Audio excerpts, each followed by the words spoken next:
toute cette souffrance sur terre pour un fruit, pas une pomme, un fruit qu'on n'a même pas mangé.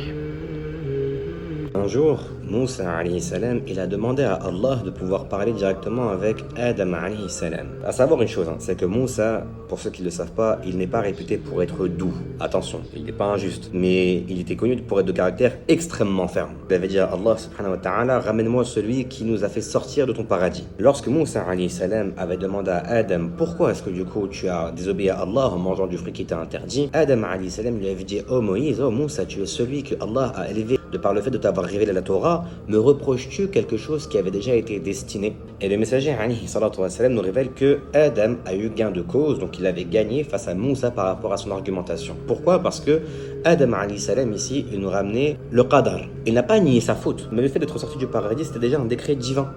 Allah, Azzawajal, quand il a créé Adam de ses deux mains, il a dit aux anges qu'il allait créer un nouveau vicaire pour ce monde ici-bas, pour cette terre. Adam, alayhi salam, de base, il ne devait pas rester au paradis. Ça nous montre que de base, les enfants d'Adam, du coup, ses descendants, ils sont de fitra désobéissantes. Ils sont faibles.